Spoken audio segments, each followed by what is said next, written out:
News.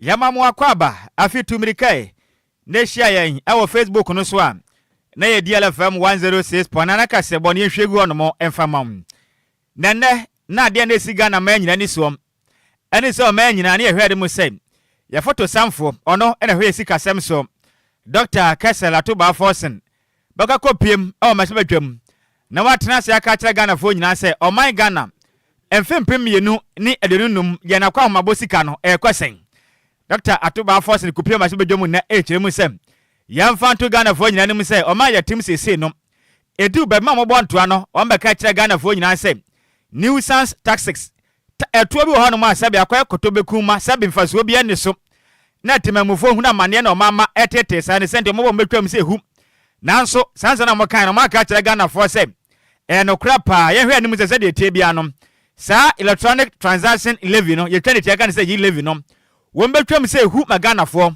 ye ho etimato ye pam na Dr. Kessel Atuba fo de semu ade tudwa ne eye brada openem boss ma de toso eye du ba ko o mese badwam ne o kire mu se ne de Ghana fo mate ne fi se de tie bia no sa 11 ne de wo betwempa momen ye ho atimato yen o ka se na o sa kire mu se yen kan kire Ghana fo nyina se ade ba ko a Ghana man penin John Dramani Mahama she ho boso ka kire Ghana fo se COVID-19 levy sa 11 nso ayade ba ko tete Ghana fo na de COVID-19 nankasa no China fo na kofa ba nso ne ukọ China menwu a wanom entimi ntua COVID-19 de bansa na Ghana de ye tua ho 20 centi eno nso sa de tie bia no betwam ende no so ye hwe ani mu se de tie o ma ne sa e de moman wasan ka se kire mu se emission levy we eye wisie Ghana fo wisie ye nyina no abanda da ka kire ye se ye ntua ho to na so aka kire ye se sa wisie ho to na ye tua no mam Ghana sa bi airtime sa COVID-19 shibidie na ka na montre so na se so wisie na wiem so ye tua ho to de na ye gi no mayim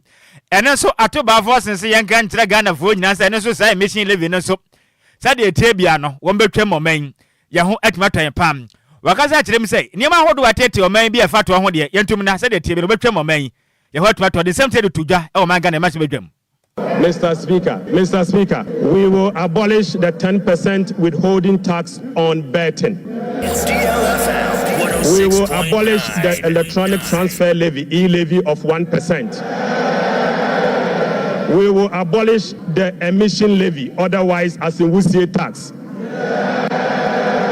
We will abolish the VAT on motor vehicle insurance policy. Mr. Speaker, we will abolish the 1.5% withholding tax on unprocessed gold by small-scale miners. Mr. Speaker, the removal of these taxes will ease the burden on households and improve their disposable income.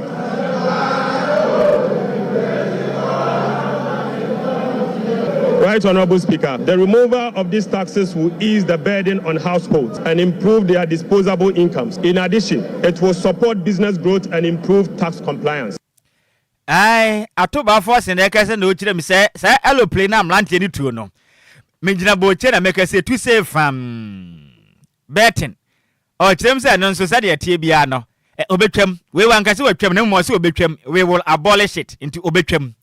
Eno achi na Atuba Forsen se yan kan kire Ghana for sem abane de twam Ghana man penin dada na danko akufu ado ebosi amokwaji fi amano ne baaye no sa busian ho ka na ho hyehye amoye no mo se etontwa yo etamu sa akwapem fimpim ye na do nu nson ne do nu nwotwe na ka da ho no etapem ni abomu na no se de tie bia no emu ode ne nanso no abane betua emomen ye ho atwen e waka hodo a ye dinim. In the next 4 years, we'll be made to call upon to pay $8.7 billion representing 10.9% of GDP, with heavy concentration again in the year 2027 and 2028. Again, Mr. Speaker, 55% of this external debt service will be due in the year 2027 and 2028. Right, Honorable Speaker, in the year 2027, we'll be made to pay $2.5 billion and 2028 we have to again pay $2.4 billion. Right, Honorable Speaker, it seems the debt restructuring undertaken by the previous administration was designed to make 2027 and 2028 debt repayment heavy, sadly. Mr. Speaker, I don't know how come we sat and allowed that design to happen. Mr. Speaker, that is cancerous. But I can assure you, we will fix it. Enye na ye Mr. Speaker. Enwati no magane photo sam for Dr. Kesala to ba for sinchire misem. Eka bi da ho pa de ma pharmacist bi no mo pa wo mai mu a. Eka banda da ne de wo no nye kakuma o chire misem fitire eye dwon so me no mfem pimia de no miensem no kana so pam. Na so chire misem we de mate de na tadwufo wa. Wa ma batam sika Baya to say 100 million Ghana cedis. Akoto no mas that's we. Ebetua moka pa ma ne matimia konka ma monso. Mo ho tumia to mo pa no so the same say edituja. Mr. Speaker, we also engage the youth of Ghana in a dialogue on social media as part of our new budget consultation. Mr. Speaker, during my engagement with the youth, it was revealed that 321 pharmacists who were employed since June 2023 have not received their salaries. We will take urgent steps to remedy this situation immediately. Right, Honorable Speaker, this conversation was an eye-opening experience, one that strengthened my belief that the voices of the youth matter in designing policies that directly and indirectly impact their lives and future. Ne kwakra mo no na Dr. Kesala to ba for se kasem and I say yan kan kire Ghana fo nyina so we atadwufo wa o mai mate de papa o kirema o man Ghana ye mensini District assemblies ni nyina mate den every say. Bosumu bia assemblies ni mubenya allowances bia beboa mo pa. Enye 100,000 Ghana cedis. We ye 100 million Ghana cedis asika we. Ebeboa pa mo sumudwuma de abu de ne ma konkanti we de. Atadwufo wa mensini for no assembly members we de. Atadwo pa na mate. Ene so mu nkiremu no. Enie. Another amount of 100 million Ghana cedis has been allocated for the payment of monthly allowance to all assembly members. It's DLFM 106.9.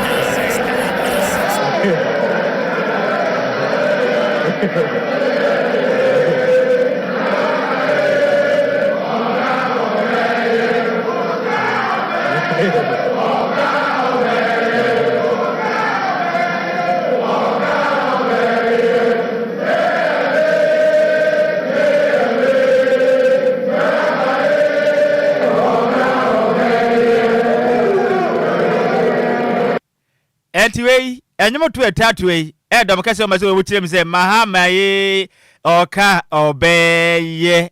Anyway, ensema to Agyei ayo my Ghana ya photo samfo Dr. Kesala to ba forsen ana wutirem se sa to ahodo ne marketing kitibi na location de bekwe nti o man de atadwufo wa se de tie bia no enche bia ye ho betwen e wo manyim ye nto akase bo ne so.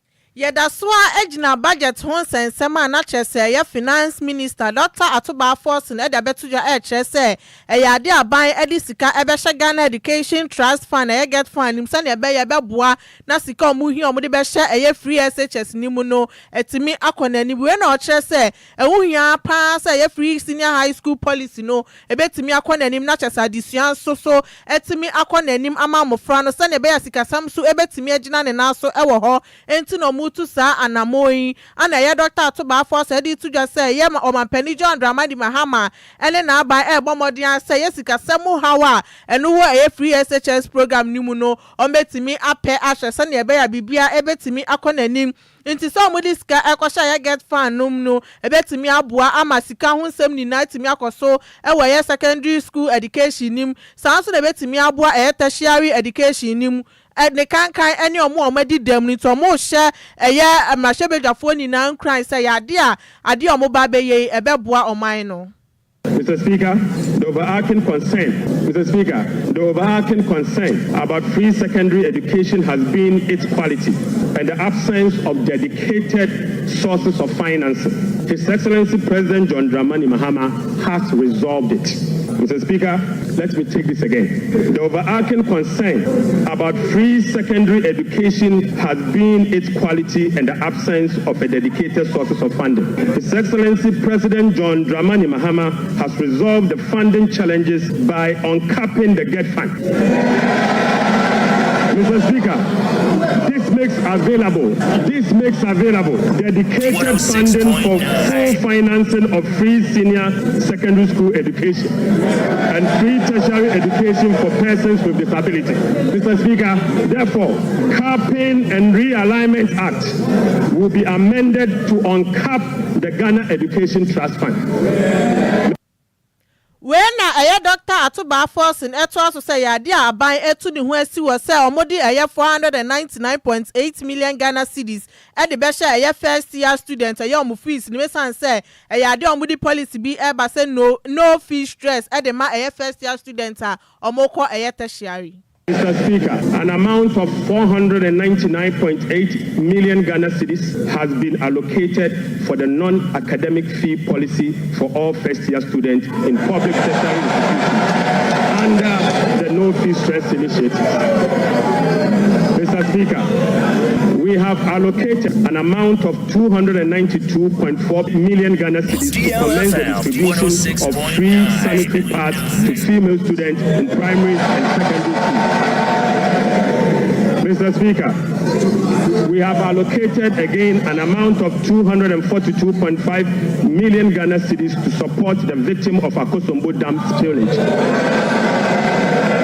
Right, Honorable Speaker, we have also allocated an amount of 200 million Ghana cedis to support the victim of tidal wave disaster that recently displaced residents in certain parts of K2 South constituency. Ne krakram na finance minister editu jase ya dia e kan wan bia abandada no editu hono mansa no mokoye 67.5 billion Ghana cedis a chase na eye ka wo se otua edema eye aban contractors any suppliers na mom wentimi antue kai amfa ma wo ma de no so abaye ka kese pa edoman yi so. Total central government arrests amounted to 67.5 billion Ghana cedis, representing 5.2% of GDP. The Speaker, with the road sector recording an arrest of 21 billion Ghana cedis. The Speaker, when I assumed office on the 23rd of January 2025, my office was inundated with requests for payment from many contractors and suppliers to ascertain the total arrest and outstanding payment for all MDAs. The Ministry of Finance decided to formally request all MDAs on the 28th of January 2028 to submit information on all arrests and outstanding claims for validation. Subsequently, Mr. Speaker, the Ministry of Finance held a special hearing with the MDAs to validate the arrests that were submitted for payment. The response from the MDAs and the validation revealed that a staggering amount of 67.5 billion Ghana cedis is owed to government contractors and suppliers. The Speaker, this consists of MDA's outstanding interim payment of invoices worth 49.2 billion. DLFM 106.9. Controller Accountant General worth 18.3 billion Ghana cedis. The Speaker, this 67 billion excludes $1.73 billion owed to independent power producers. This 67 billion also excludes 68 billion Ghana cedis owned by Electricity Company of Ghana to contractors. Speaker, this $67 billion also exclude the 32 billion owned by the Ghana Cocoa Board to contractors. And Mr. Speaker, this 67.5 billion also excludes the 5.75 billion owned by the Ghana Road Fund to various contractors. Right, Honorable Speaker, the Bank of Ghana is also seeking an amount of 53 billion Ghana cedis as bailout to be able to address their negative equity challenge that they face. Mr. Speaker, as part of the measures to address these mounting accumulated arrests, we have commissioned an audit of these arrest payments and guarantee value for money. And now we see Dr. Kaso Adwoa force no na finance minister. Yengusu anyina mo ewene Omagwa na yakwa homabosika beto Agyei ehun nsem ne doso ye pa ya sese bi otwe hu wi na yenko pie mo ewodom kase o mase badwam wanu ba no dini eye mahama yalga ono so aka ze kirem se emfimpim yenu ne aduonunum akwa homasika ide emu odesa do manam na Ghana man penin Dramani Mahama o shomanyi bo a wodisu papa ne sent Ghana foi atajufo wa yemma yensem ne yentuche efama Ghana man penin Dramani Mahama or the same to Dwa o maga na masha badwamram eya o maga na ye photo samfo nyabotre minro se nyabotre kram na or the same to Dwa emra o maga na ye photo samfo Dr. Kasa Tuba Forsen epie mo maga na base bedwam ene ebradan obenem boss ma ta so du ba ko na mahama yarga kire mi se o budget no emu da pass na ma na wo budget we atodwo ne de o yakopo ya aduna bibia kwaye na Ghana man penin John Dramani mahama ne endi se man yokwe won homoden na bibia hia se ya adwuma na implementation ne kwaso de o empia man yokro mba yankete kwa no so no obedi se bia boa wanse na wa hwe ni ya opposition obetena akopem se wiase ebese odin sem sei edotudwa e o ma se bedwam. Mr. Speaker, by the time we finish implementing this budget, and by the time we finish implementing the three that will come after this one, Osunu Beye Nkitikiti. Osunu Beye Nkitikiti. Osunu Nkitikiti. 106.9. To it, Mr. Speaker, the elephant will become small. Osunu Beye Nkitikiti. Majority Leader, the Minister for Finance did not talk about Osunu. So, Osunu is not part of the statement.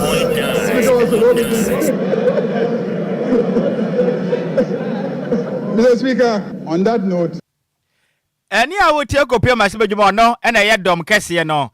Wanom banu dinidin ede mahama yalega no chirim so no be yankete pana Mr. Speaker say hey right honorable kings for some anaba bendie untimi ndo na keto akra o say budget no o ma mo sunu din ti o so ne be ya wanyin free mu kram eno wa chine dom ko ma se badwam wanom banu dini ono kra ye nso na ko piem wafutu o ye wonom ma se badwanen ne dende onimnyamfo Alexander Kwame na afenyo marken chiremi say hey enti atoba forsen enti sapa na atie Mobeka chiro magana voice ba mo bei mo de 24-hour economy de ba enyo bebusu magana mebura nya dwuma ye na mo ma se badwa mo ba ye mo ntumi anka 24-hour economy ne ho asem eno no mo pese mo kire sen na ya se adanko dada de budget na mo de ba otem se budget we de eya zampa de Ghana fo mo hwe na man vole ama budget we ne de na David 24-hour economy mo de si mo ne so ye campaign mpo no wono mo ntumi anka ho asem wo nyina kire se budget we de eya na adanko a.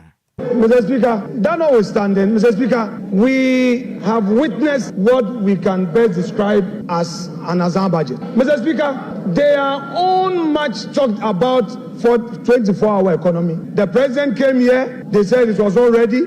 The finance minister comes here, and again, the 24-hour economy policy is not included in his budget statement. Mr. Speaker,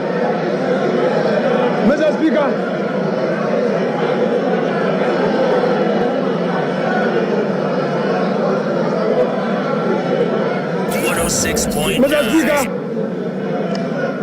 the youth of this country have been waiting for this 24-hour economy policy. The minister tells us the policy will be brought later.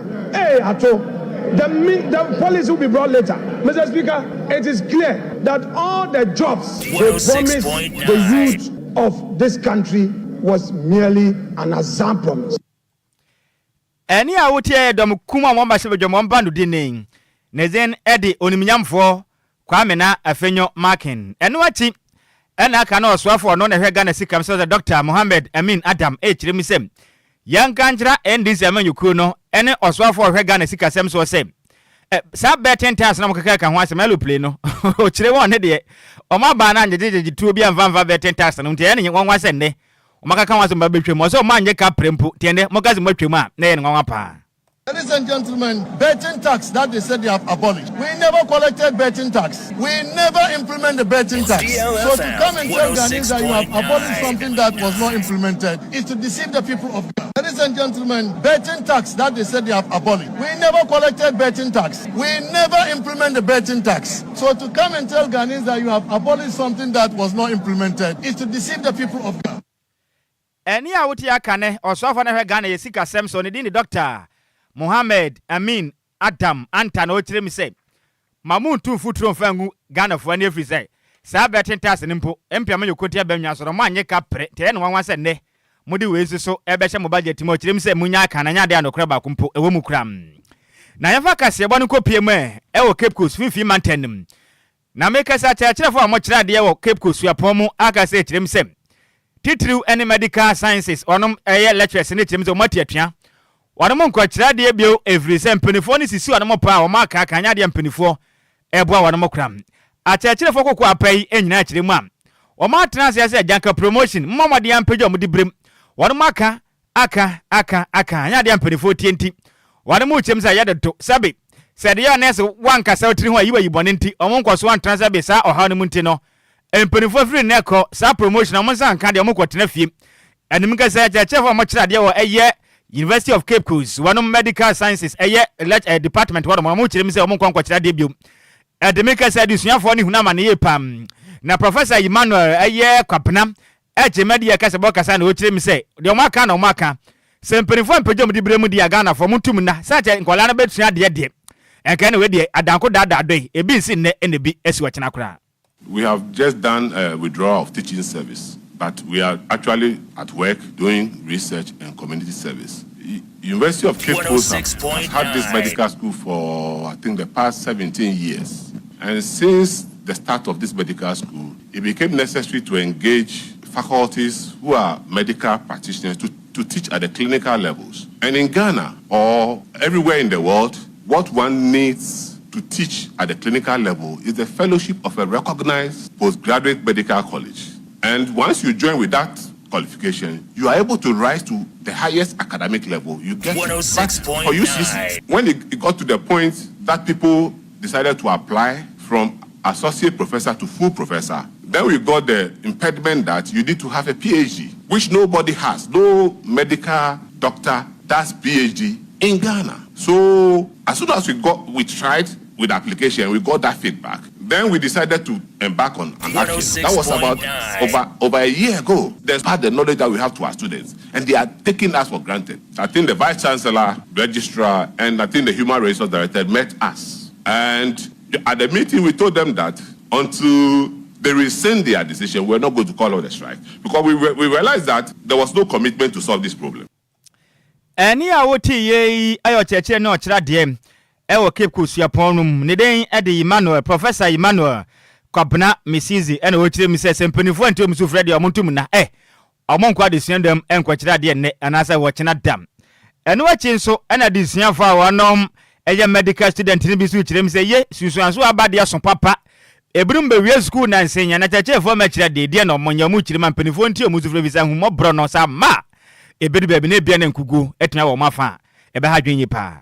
So I would say it's been quite hectic on this entire student populace because we have our clinical year students going to lectures, and we see the absence of the various lectures that are supposed to take us through some of our models that we are supposed to do. And aside that, this year the maiden edition of the Medical and Dental Council licensure exam is supposed to be coming on in October, and our level 600s, that's the final year students, are supposed to be preparing themselves towards this exam, and the clinical year students, the clinical year lectures are not available for that. Yes, so it's quite detrimental. Yes, we are in our paraclinical studies, meaning that we have lecturers from the clinical years teaching us, so clinician lecturers.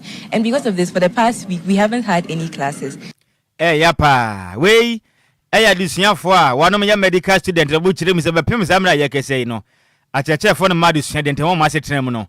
A moya den pariani, Jina, we saw down your Wakajana ball for a year, a jeton de bar. Cassabodia catch a baking canina, Ediasomo.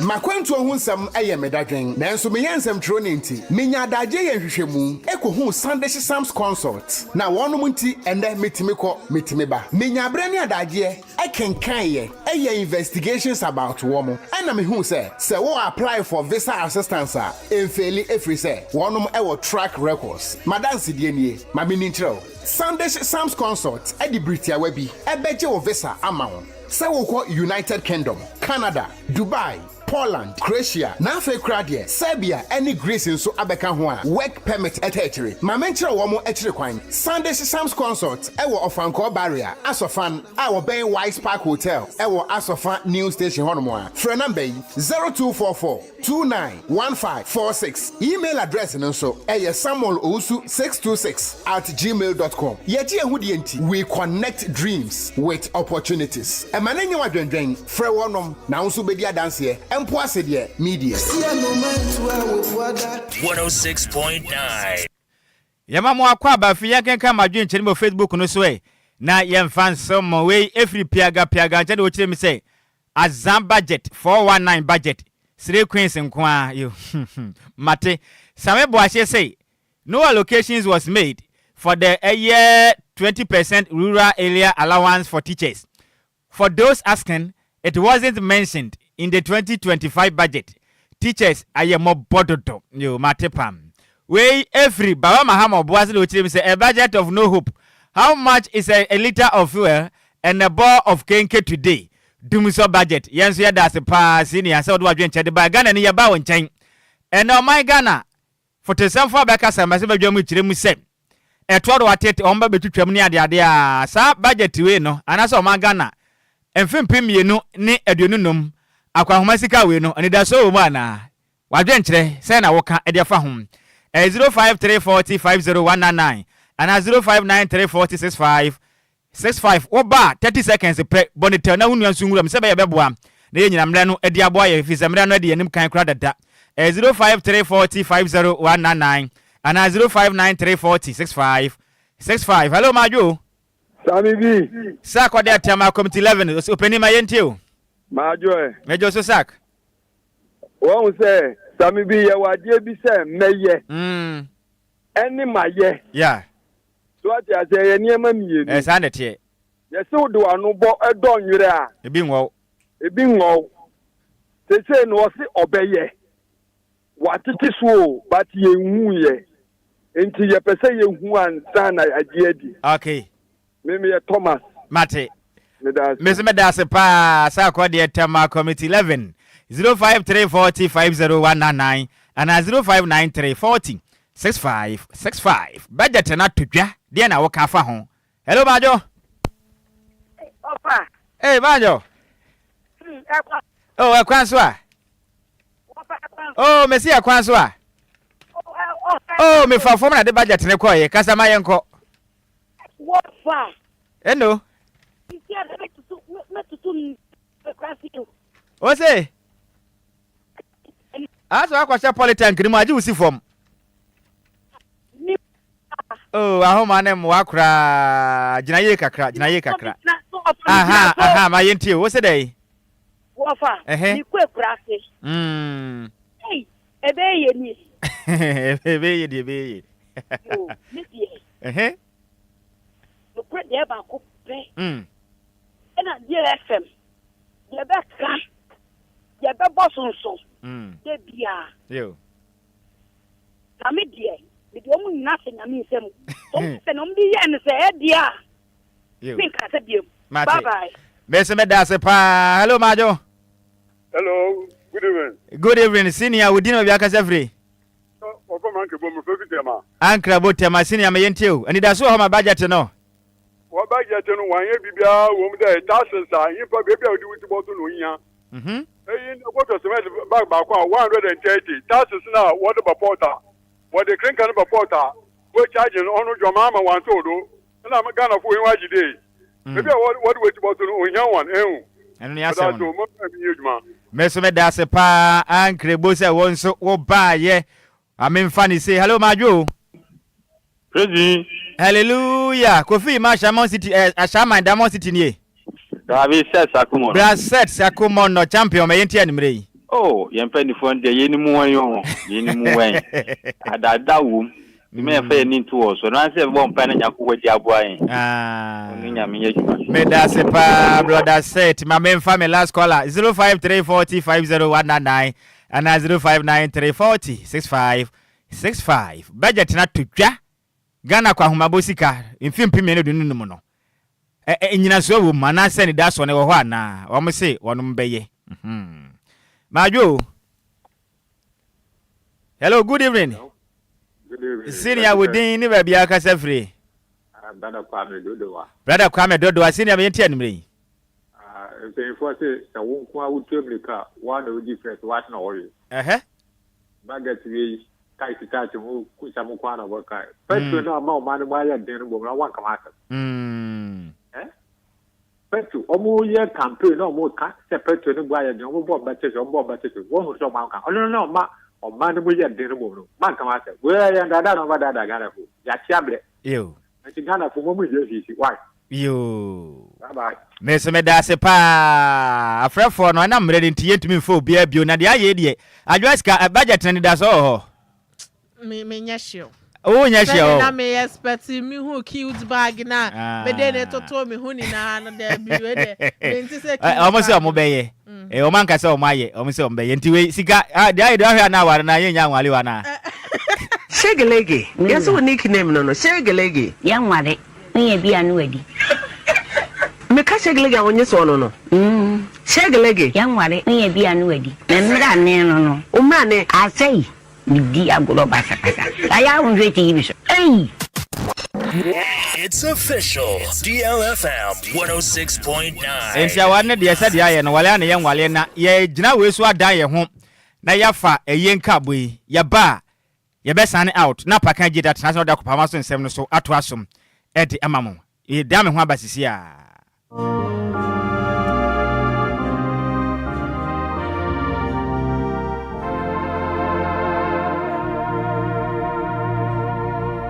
Aranata. Everybody. Run.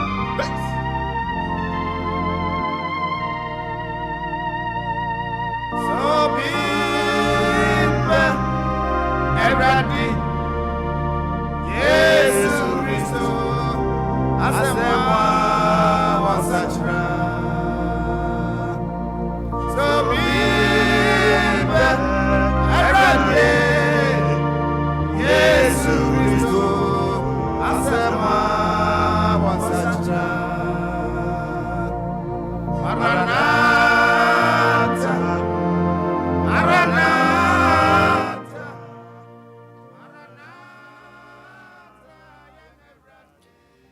We eye enkai bo na aduana ade hyibusiam ede enam DLFM so esiga na nyina fo ayi sem ade ato mani pa na de adodie wanu behia se Ghana fo nyina titru ene DLFM atiefo ebetimi akobo no makopa manum ni suom enti aduana abusia penin Kofi Chirematen dokwa krobo ehonom na owom abusia penin Dr. Kwadwo Agyei wasa Boniama ehonom na wo no ene ye group chairman edema kasaprekum aduana abusia penin Amponsa ono ewa wasa ekropon Openi Kwabna Akwaboa Nana Fobi Tufohine wasa eye asrewade honom ene wo Mr. Benson Malfum Oba Penin AC Jesua Oba Penin Ama Apusi Oba Penin Ata Mrs. Gladys Awotwe Mrs. Victoria Nkagbe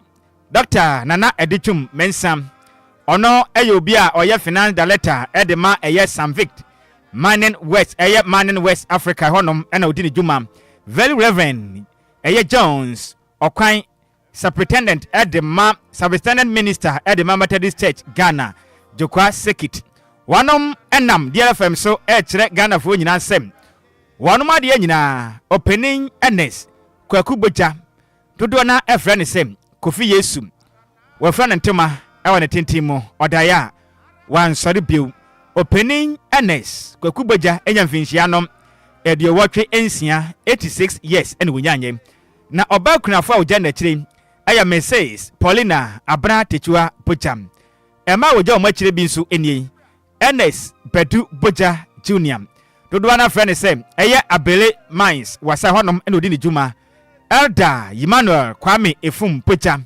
ono oye adwuma o DLFM 106.9 Afe Isaac Boja oye artisan Dorcas Boja oye business woman Nana Kwame Ba Boja oye electrical engineer ena wajem Esther Boja oye fashion designer Evans abusuafo ni biedi na didi swing wafa kwate wafa David afia menum Madam Ama Wum Kwesi Ahin wafa Bonza wafa David ana fe Kwaku Siedum ana Kwadwo eye nsowa Madam Adwoa Bedum Madam Esijesua Madam Ama Odru Ante Awo Adwoa ana Ante Monica Events wafa se ma ne mema nso ene didi swem Kofi Kuma Ama Kwachewa Nana Fobi Kwaku Uredum Sister AC Kwesi Tiekum Sister Kesewa yaw enim dodo na friend se Apele Nana Nkanso afonsunie Charles Bedum Anderson Redum Blessing yaw Efri ye boja Nkunim Bedu boja Eye enionyam Mensima boja Adelaide enionyam Tete Pascaline Boafo Tete Onyene ba kwabena ba boja na fenso ensenemunie Mrs Ama Atema boja Mr David Tete Mrs Enesina Sewa Donko boja na busia echem se Yesu hyeso no anase ye ni hyehyɛ no ene di swing Nyakopo ya adoma efiata obenem boseme ne da toso aduonu enwotwe emfempem yenu ene aduonu enum omode ya papa openin enes Kwaku boja do afa ne se Kofi Yesu ebeto mpam ewo dwekwa krobo na ye ne bekosom ewo eye dwekwa krobo eye bia mekyerefu na grants wonum na ye nom ebeto itwam emfinso na Kwaku jasum etwato no so bekodwa ewo ye mementa openim boseme ne da toso aduonu enkrom emfempem ye de num ewo dwekwa krobo eye funu agrans wonum na ye no ebekotwa na wonum kyerem se ba kwasie ne de eno no ba ya private enti yankwankro mbaba wade ato mo safra mo pane benya kwanya obekotwa yakopa papa opening Ernest Kwaku boja no eye krabia kram na ye no wonum kyerem se atade a ye behia se mbehye de kopem wo ye na se no eye tuntum ana fin su kokko yakopa ya adoma eye kwesiada no ebeye na Kwaku ja sumetwato okra we ye na sesom eno no afade e behye ne nyinada ebeye fita ne ye nyina ye hwedim se nyina betimi afra na ye de akọ na fituntum na yakọboa ne yam papa opening Ernest Kwaku boja te do afa ne se Kofi Yesu nom ya pa ne kira kwan kwakra na mpelifo kirim se sabe ne chia pa no nyona ne yapam te nyina yankọta wọ na ti ne yakọpọ ya adoma yenkọja ne yankọkọ ya die na hya ne so se opening Ernest Kwaku boja yi ne ba eye DLFM dwuma ye ne den ete kwam yafum nyina yankọta na chi na ye bibia ntumi kọka mapa na ye nyina yankọpa wọ no manim ani suom wie na ye gina we sina ka se ba de ba so manimble no ya bunu kom se pon ka se bonu se mfo ya mace mebe atwi ene se mu edema kofitere ekopie mu Facebook no so akenka fo so yemienu edi amaje so aya takwade kodwokrom tobe wode hye konkron Nhyiraba Kwadwo Sammy mene Adwoa Agyei Sikapa yes asma pakaje na betra so da kopama so nsem ato aso de mu nyina mu ene tia